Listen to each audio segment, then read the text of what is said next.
Welcome to Voice with Vielka, the podcast dedicated to the ongoing quest for finding how to best teach kids to sing with confidence. I'm your host, Vielka, and I'll share my experiences as a performer, educator, founder, and mother for the last 20 years here in the heart of New York City.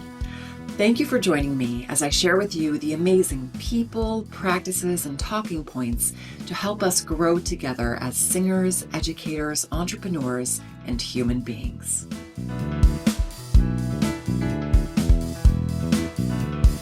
So today I am so excited to have with us here somebody who is amazing at so many things it's hard to even know where to begin, and near and dear to my heart because I had the privilege of meeting her at the beginning of my journey into hiring other teachers and expanding my method. And she's really been a cheerleader and just this amazing, I don't even know how to describe you, like this ray of sunshine and positivity. And then to dig deeper and actually hear about her story, it's just unimaginable, really. And so I'm so excited to get to share with you Megan Stier and her incredible background, both as a performer and with all of the trials and tribulations she's had to just work past and make it look easy somehow. I don't know how you do it, so we'll explore that today. A little bit about Megan. Megan is a New York City-based actress, singer, and online personality. She's been seen in multiple national touring productions and Netflix movies and on the trending page of many social media sites. With a background in pageantry, Megan is a former Miss Ohio teen and current Miss Broadway for the Miss New York America system, where she won preliminary talent and placed top 10 at last year's state competition. She currently studies neuroscience while she advocates for brain injury education nationwide as a motivational speaker. Megan, I am so excited to have you here today. I'm glad to be here. That makes me sound so much cooler than I am, honestly.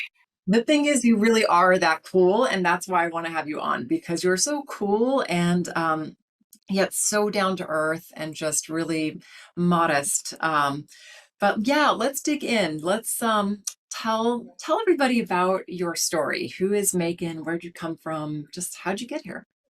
Oh gosh. So, everyone has a novel that they can share, but the short bullet points is I grew up in a smallisher town in Ohio. You go 20 minutes one way, you're in the city, 20 minutes the other, you're surrounded by farms. So, just kind of right in the middle. And when I was 16, I had a brain injury. I was, a softball player. I was involved in every activity in school, things like that, and I was ready to go to my first choice college. I was an honor roll student, all this stuff, and the brain injury took me out of my junior year of high school. I almost failed my junior year of high school because of it, and had to relearn how to pretty much do everything, and was told I probably wouldn't be able to do a lot of the things that I'm currently doing, which I kind of took as like, don't tell me I can't do something because I'm gonna show you I can. Came to New York for school for musical theater because that was a safe backup. My parents were ecstatic with that, as that being my backup plan. And I've just been really lucky that I've had such a good support system, and I'm really the kind of person that, like I said, I don't like being told I can't do something. So I was told I couldn't, so I said I'm going to show you I can. And since then, I've been, you said it, I've been able to do so many incredible things that I never thought I'd get to do, let alone after my brain injury, I was told I probably never would do. So it was really cool to get to do that and continue to do that now. So let's back up here for a second and share with us a little bit more about, what was this brain injury? And in terms of, in the context of really reaching out to a lot of teachers of young singers here and singers, what did that mean for you as a singer and a performer? What did you have, what did you lose? What did you have to regain? And what did you learn in the process? Yeah, so there's a lot of empty spots in my memory that I have had to fill in from other people who've been a part of my journey, which has been really helpful.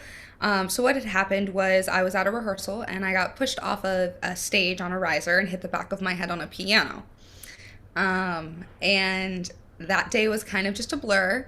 I don't really remember anything much from it other than just being in pain, crying. I don't know, but there wasn't, I wasn't bleeding. There was no physical evidence of anything wrong with me. I went home that day and my dad came home and he took one look at me and apparently he just knew something's not right. She's not okay. I was dazed. I wasn't responding. Um, and from then on, it became this long process of trying to figure out what was wrong. So at first, they thought it was just a concussion. And I feel like, at least when I was in school, everybody got concussions. It was like, I have a concussion, whatever. It was just this word that was thrown around. People got concussions in sports, they got concussions at home. Like, it just was a thing. And so when I was told I had a concussion, I didn't think much of it because it was just such a casual thing that was thrown around. As the weeks passed and I could no longer read a page of a textbook or be able to remember a conversation I was in the middle of or not remember people that were part of my life, we realized this is probably something a lot worse. So it was a lot of seeing different specialists, trying to figure out what to do, what that meant. And as different parts of my brain healed, different problems emerged. So when I eventually did start going back to school part time, I remember there was one day I was told that this had happened. I was sitting in my choir director's office talking to her, and I just started speaking gibberish. I fully thought I was fully just thought I was talking, but the words that were coming out of my mouth were not English. They weren't words at all. And that's when we realized, oh, my speech is messed up. So I had a stutter and a slur and just a different speech pattern altogether. The timbre of my voice is entirely different. So, for a long time, singing was put on the back burner because it was like, I can't even speak. How am I supposed to sing? So when I finally did, almost a year after it happened, is when I finally was like, oh, I want to sing again. I stopped all performing, all singing, all everything for a solid year. And I found that I had to relearn how to sing. Parts of my voice that I had always known how to use, I didn't know, I didn't know how to phonate properly. I didn't even know how to hear the notes in my ears anymore. It was definitely a crazy 360 from it just being something that naturally came out of my mouth to me having no idea what I'm doing. And to go through that at 17, 18 years old, you're not very young at 17, 18, or very old at 17 or 18, but for someone who's been singing for their whole life, it was crazy to have to redo that. So it was a lot of trial and error and a lot of frustration and patience with the people around me. And even to this day, I find there's different things. If I go pull out a song that I used to sing in high school, sometimes I'm like, why could I sing that so easily in high school? And why can't I figure out where to put it, where to place it now? So it's been such a journey, and it hasn't. No one doctor has been able to say like do XYZ to be able to figure it out because with brain injuries, every brain injury is different. So it's been a lot of just figure it out as you go. And, like I said, the people who've been really patient and helpful with me on this journey have been the whole reason that I am where I am. I mean, it's just such an incredible story. And I think meeting you, talking with you, hearing you perform, it's really hard to imagine. It's hard to imagine not having known you before that any of that is in your history. And it's just really inspiring that you fought against what you were told and fought to, just persevere and continue your journey. And now that you really go out and spread this message and make people aware. So tell us a little bit about, what you've learned from the process of having gone through it and what's part of your message that you really share with people in your work now. Yeah, so the first couple years after my brain injury, I didn't want anyone to know that I had had a brain injury. I would not talk about it. I thought, especially in the performing arts industry, if people know I have problems with my speech or memorization, they're never going to hire me. I'm never going to work. It could not have been more opposite, quite frankly, until I started sharing what I had gone through. I didn't start working until I did, which is just so funny. I think The biggest thing for me was finding that the community of people who have gone through something similar is so large, and just the sheer number of humans who have had brain injuries, and the fact that brain injuries are the leading cause of death in the United States, and the fact that like every 9 seconds someone in the United States does get a brain injury. That is crazy. And it's what's crazier is that it's not a common part of conversation. Brain injuries affect 3 times more people than multiple sclerosis, HIV, AIDS, and breast cancer combined. And we don't talk about them. That these are staggering statistics. I had no idea. Yeah, no, it is definitely not something that's being advertised. Why do you think that is? I think because we know so little, because brains are so different, and you can't, most brain, not all, but a lot of brain injuries are invisible injuries. Like I said, I didn't have a giant knot on my head or have to go get stitches or anything like that. But it's, I think nobody talks about it. One, because we don't have a ton of funding. So that is part of what I advocate for is, we go to Capitol Hill every year and work on getting different, bills to the floor to get more funding for research, but also because it is so different. They always say you see one brain injury, you've only seen one brain injury because they affect everybody differently. Although there are similarities, and we're finding new things and research that is helping people heal faster. It's something that gives people long term effects and long term life struggles. So I don't have an exact answer on why it's not the leading, conversation or one of the leading conversations, other than I think there's just simply not enough answers. So if you're going to have a conversation about something, people want answers. And with other illnesses or sicknesses or ailments, they can say, here's what happens, here's what to expect. We can't do that with brain injuries. So it's really hard to make that the very first conversation that anybody has when you don't necessarily have answers to give people. Well, that makes a lot of sense. And hopefully, we'll be making more and more discoveries and get more information and more awareness. And I know you're out there raising awareness, which is amazing. Tell us a little bit about your history performing and pageantry and a little bit about that world. I know there are a lot of misconceptions about pageantry, especially. And I know you've got a lot to say on it. So will you share a little bit? Because it's really helpful.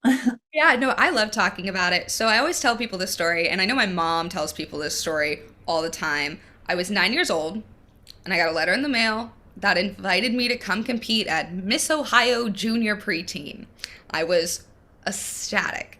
Now, my mom competed in a pageant when she was a teenager. She enjoyed it, but it wasn't her thing. And all she really knew about pageantry was what we would see on TV, right? Toddlers and tiaras, Little Miss Sunshine, the different stuff, and it looks hilarious. It looks like a joke. I was 9 years old. I got invited to compete. I begged my parents to let me compete. Begged them. Finally, they said I could. They said you can try it once. I show up. There's 230 girls competing. I walk away with nothing but this little participation trophy. I went on stage to do my introduction. My legs were wobbling. I wore a bubblegum pink dress that was just wasn't it. And we got in the car, and my mom thought I was going to be really upset, right? I didn't get any awards. And I said, I can't wait to come back next year. That was the first thing that came out of my mouth. I had so much fun, not only pushing myself. I was terrified. 9-year-old Megan was shaking on stage just saying her name and her age and where she's from. But I know for a fact that going through that process, and because I got to do it so young, even at that age, you had to do a 5-minute interview with the judges. At 9 years old, you had to sit down and interview and talk about yourself. And it really helped me be comfortable on stage and helped me, find that I love to sing, and I love to sing in front of people. And as I got older, it became something that not only did I learn a lot, and I can knock any job interview out of the park at this point, thank you, pageantry, but the scholarships that then started coming along with it as you start competing as a teen and a Miss contestant. Being able to say, it pays for my school or it pays for the classes I now take is huge. So I went and I competed and I was Miss Ohio Teen and I was third runner up to Miss American Teen. And that's when I was 18 or 19. And I thought, you know what?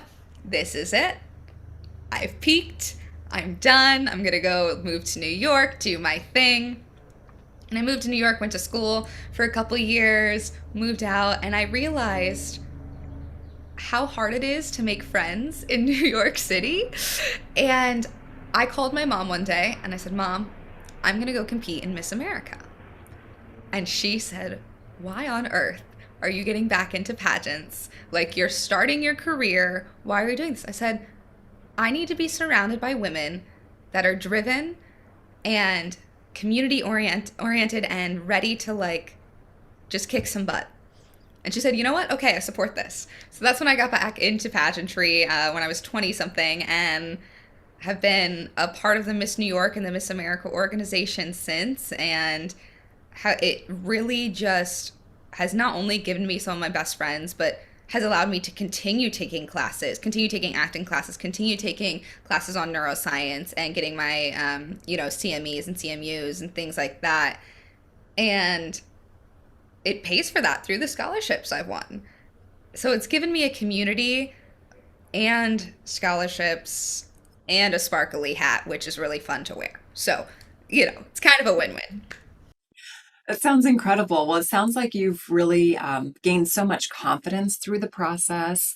And I think a lot of people, maybe who aren't, stepping into the role of a performer in some way, maybe it's easy to judge from the outside what it takes to put yourself out there and even just to say your name on the stage, like you were saying. It takes a lot of practice to really be poised and present. So that's incredible that you started so young and that you've gone with it. I think for me, hearing you talk about the scholarship is, of course, incredible. So I'm so happy to hear that that's really been able to support you in your growth in that way. I'm also really kind of surprised by the community. I have to admit that, I think from what little I know about pageantry, and certainly, when I think of my younger self as a singer, I felt like there was so much competition, right? And it actually is a competition.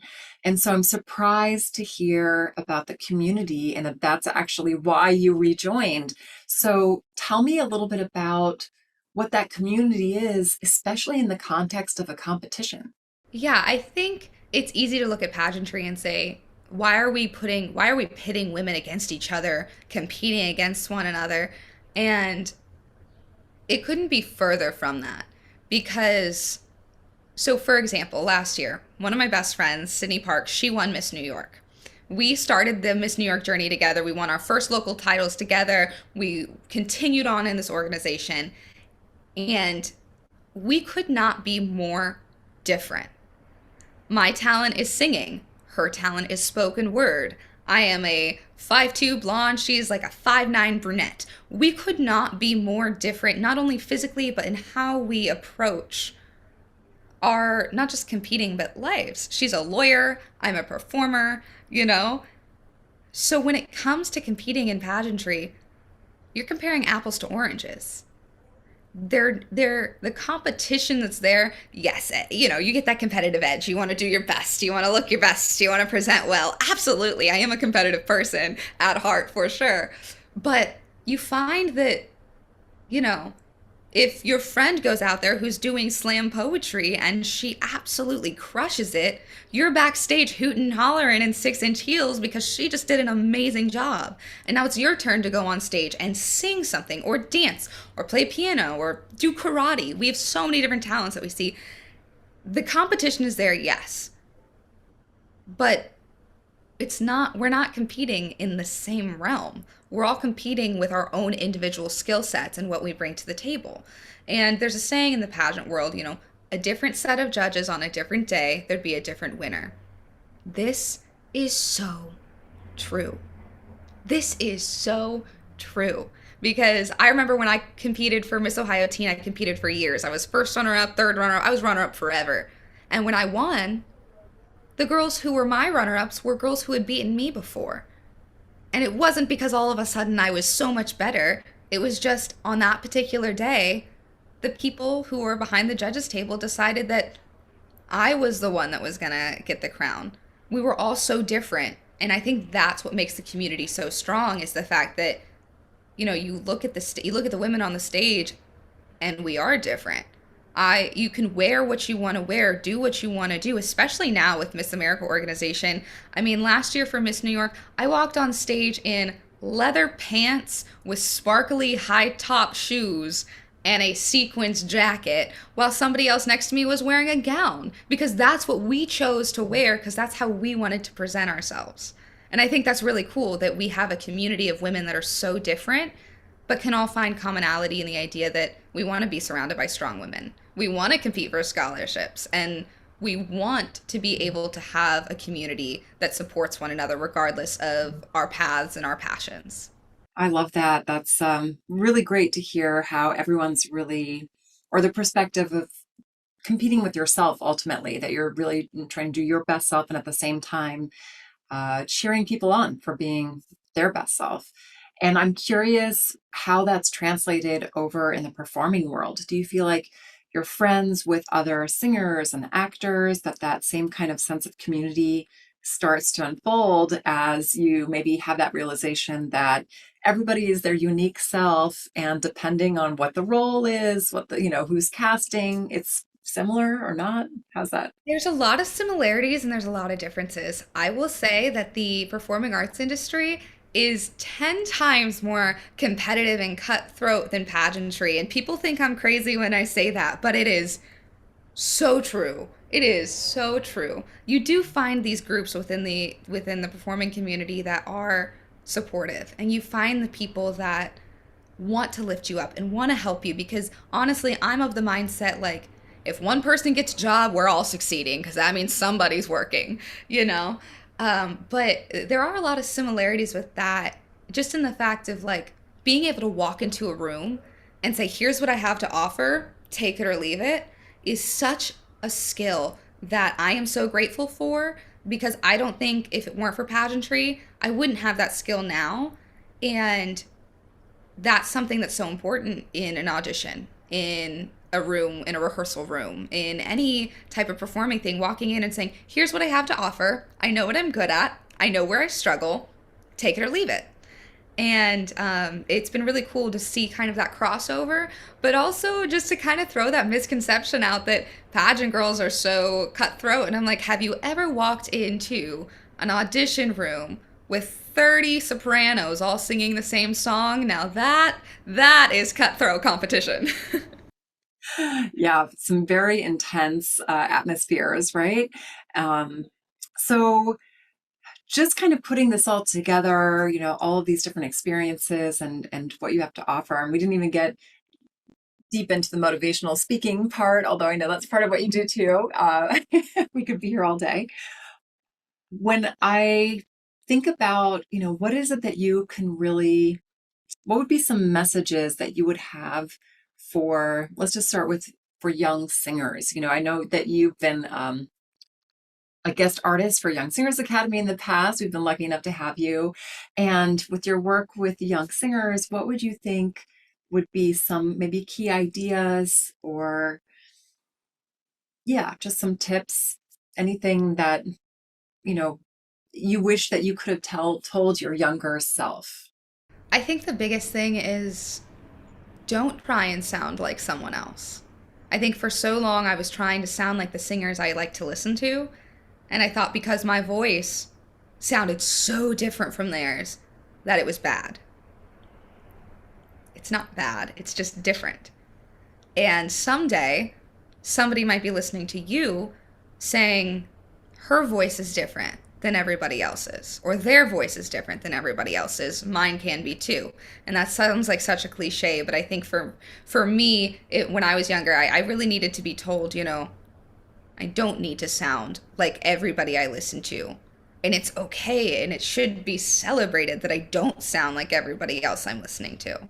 So don't try and mimic your favorite singers. As fun as it can be, don't try and mimic them. Just do whatever your voice does.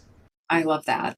And then for teachers of young singers, especially times that are frustrating or maybe require some persistence given your history with the brain injury and just knowing what it takes to have to memorize or work really hard to work through something. Um, any thoughts that you would tell young teachers or beginning teachers? For me, and especially in the last couple of years, I've had the opportunity to do a lot of shows with kids, and it's kind of come to fruition a little bit more with the idea that you might be their first introduction to something that could be a lifelong passion. And you never want to be the one that squashes that passion, or you never want to be the one that discourages it. So even when things are frustrating, if they're frustrating for you as a teacher, they're probably 10 times more frustrating for the student in the moment, whether they're showing it or not. And I know that I want to be the person in this industry that the kids who are in this industry right now can say, well, I remember 20 years ago when I did my first show, and the person who played this gave me a flower opening night, and I just, now I do flower. Just something simple. Finding a way to really nurture and nourish the sparks, because I think in kids specifically at that age, they may be really excited, they may have a passion for it, but it's just a spark when you're a kid. And we have so many. You want to be a singer, you want to be an astronaut, you want to be a teacher. So just igniting that spark and allowing it to grow is so important as a teacher. So no matter how frustrating it is, just know that like you could be the person, you could be the thing that makes their spark turn into so much more. So that kind of gets me excited whenever I'm working with kids specifically. I love that. I always tell my teachers our number one job is to keep the love alive. Yes. Because everything else really doesn't matter if that's not in place. So I love that philosophy. I cannot leave this interview without asking you your secret to your constant shining smile, your positivity. You just radiate such an amazing energy and glow. And every time I see you, it's like this. So I want to know, is this a practice that you have? Is there something that you have in mind or rituals? Like, what do you do behind the scenes? Because obviously we all have bad days, tough times, and you've been through a lot. So what are some of the secrets of success, especially in this year where I've been really reflecting on singers' mindset and how to really be in our best presence in our heads to be able to learn and grow and do it in a positive way that's really nurturing. I think it changes. Humans are always changing, so what we do always change. Recently, for me, what's really helped is, well, I love to read and I love to work out. Those are two things that just nourish my mind and my body, and I think it's really important to make sure we're doing that in whatever form that is. So, first and foremost, taking care of yourself physically and emotionally, but also taking the times when things suck sometimes, because they do, it's life. Things are gonna suck sometimes. Taking it in and saying, okay, I'm gonna feel this. This does not feel good right now, but I'm going to let myself process this and feel this. I think for so long, especially, as women in the industry and different things, there's this idea that, you can't be too emotional, you can't do, otherwise it gets bad. So for me, it's been, no, take the time to process it, do what I need to do, and then make a list. I'm a big list person. So here's the sucky situation. Here's how I'm feeling about it. Here's how it's actually affecting me right now. And here's what I'm going to do about it so that I don't stay in this sucky feeling place. So I make a list, and then I just start checking things off that list until I get to the next spot. I get to the next thing. I get to the next thing. And eventually you make your way through the list. You make your way through the checkpoints of what am I going to do to not stay here? And once you're done with that list, you realize, oh, that was a really crappy thing, but I don't feel really crappy about it anymore. So that's one of the things I've been doing for the last like year or so. That's been really helpful. Oh, I love this. I love the lists, and I love that there's these action steps so you can get out of it. So you're not just staying in it. This is fabulous. Oh, that was such a good one, Megan. Thank you. Um, let's see here. I'm going to ask you as we start to wrap up a couple of different things. One is a mini playlist. You might want to come back to us with these answers because I find, especially as musicians, this is an impossible question, but it was inspired by Brene Brown's podcast that she does where she asks people for a mini playlist. So the question is, what 5 songs or pieces of music do you love? That's actually a lot easier than you'd think. So first and foremost, Stacy's Mom is my number one. It is my go-to song if I want to get up and jam. I don't know why. Stacy's Mom is the best song in the world. No one can convince me otherwise. When Your Feet Don't Touch the Ground from Finding Neverland. Finding Neverland is one of my favorite musicals. I think it's beautiful and I love the music. So When Your Feet Don't Touch the Ground, Finding Neverland. A classic, Somewhere Over the Rainbow, is just always a song that I like to sing, I like to listen to. I think you can do so many things with it. I think it's beautiful. I'm also a big High School Musical 2 fan. Always have been, always will be. So the entire soundtrack of High School Musical 2. And my fifth one would probably be whatever the most recent Taylor Swift song is, because that woman can do no wrong. She makes a song, and I'm like, yep, I have no idea who you're singing about, but I feel that. She's great. That is awesome and impressive that you were able to just rattle them off so succinctly. That's incredible. So, what do you think these 5 songs say about you? I have a very eclectic taste. I think, if someone were to see those 5 songs and be like, this is what Megan listens to, I would probably just want them to think that, okay, she's someone that just enjoys the vibrancy that life has to offer. And that's kind of what those songs all give me, is like the vibrancy that life has to offer and the different hues and shades that it come along with it. Oh, that's so beautiful. And I couldn't agree more. Felt like all your choices like lit me up. I'm like, yeah, that's Megan. Okay, rapid fire round. Okay. You're going to fill in the blank. Singing is, It's fun. It's my go-to. teaching is, Empowering. ooh, I love that. You're nervous walking on stage. What's the first thing you do? Breathe. I always forget to breathe, so I have to breathe. You're home alone. What piece do you love to perform when no one's listening and why?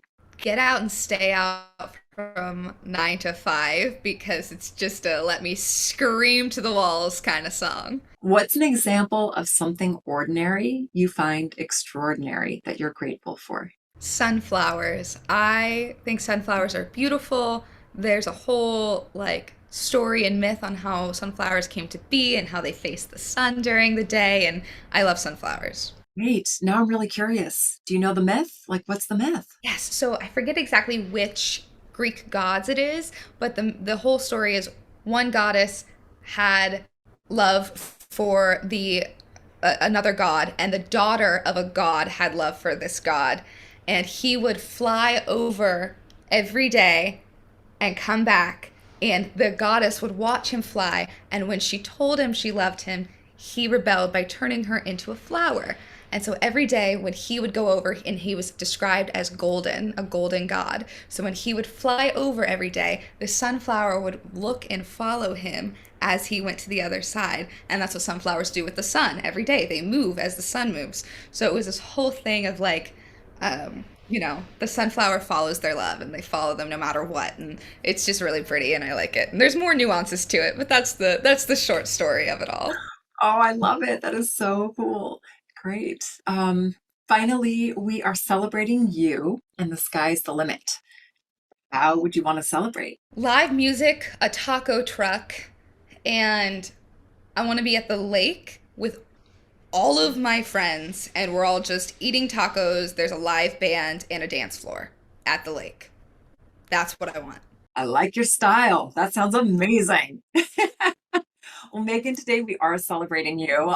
We can just have that in our imagination going on. I am there lakeside partying with you and celebrating the fact that you are here and that you are sharing your just amazing, optimistic, positive energy with everybody through your performing, through your work, through brain injury, and so much more. Tell us a little bit about, where we should look for you, and, if teachers want to reach out or learn more from you, where should we be looking? Yeah, I would say the biggest thing for me is probably social media, Instagram. My title handle, whatever it is just at Megan M. Stier. I use that the most. So, you can reach out to me there. And if you want to get more contact info, I'm happy to give it via there. But that's definitely my go-to just because, nowadays we all live on Instagram and that's where I'm at all the time. Are you on TikTok? I'm curious. I haven't checked it out. Ooh, What are feelings about TikTok? I don't even know. Tell us. during the pandemic, TikTok is how I paid my bills. Um, What? Tell me. I was a TikToker. I was averaging 2 to 3 million views a video. Oh my gosh, that's insane. And then about a year and a half ago, I gave it up. It just wasn't for me. But I do love TikTok and I like to go on. I'm glad that I asked, and clearly I am not on TikTok yet. So much to the approval of my children, but I do feel behind. Okay, let's back this up for a second here. 2 to 3 million views, and then you decided to give it up. Okay, what did you do, and why give it up? So I started doing it during the pandemic because one, I was bored and I didn't think anything of it. I wasn't trying to be a TikToker. I had 0 followers at the time. And I started just doing lake activities because I was quarantining at the lake with my family at the beginning of the pandemic, and I started doing crafts. The one that really blew up was I used to make things out of the clay that we would get at the bottom of our lake. So I just was doing things like that, and people really like to see the crazy activities my family and I would do at the lake. What's a crazy activity?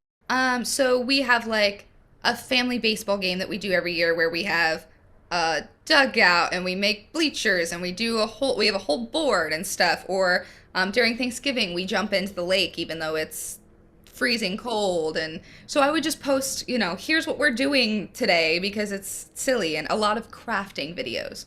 So when I came back to New York, I was continuing to do the crafting videos, but plot twist, I'm not a crafty person. I don't like to do crafts very much. It was just something I did during the pandemic. So I got, over 500,000 followers and was making good money. Unfortunately, some of my personal information got out on the app and I was making content that I didn't like to do. So I'm not a crafter. And since I was in the city, I couldn't post videos of my family because they were all back home. And so I just took a step back from TikTok for a while, took a little break. And now I still go on and post videos that I want to post. But instead of getting 2 million views, I'm getting 2,000 views, which is totally fine by me because now it's stuff I want to do. And it's a really cool community though. The TikTok community is really awesome, and the creators on there are some of the coolest and most supportive people that I've ever virtually met online. Wow. Well, congratulations that you just, were so creative and brought so many people joy, especially over the pandemic through TikTok, and for just reflecting and staying true to who you are, which is completely awesome. So I feel like there's going to be so much more that comes from you. I just looking forward to it, and looking forward to, speaking with you again and seeing more of how your journey continues. So thank you so much, Megan, for sharing yourself with us today and all these really insightful tips and ideas that we can think about as we go into our teaching practice and our singing practice. I know I'm definitely left thinking about how to stay positive, how to persevere, how to keep that in mind, both with myself and through my teaching with my kids and other teachers and so much more. So take care, be well, and thanks again. Thank you.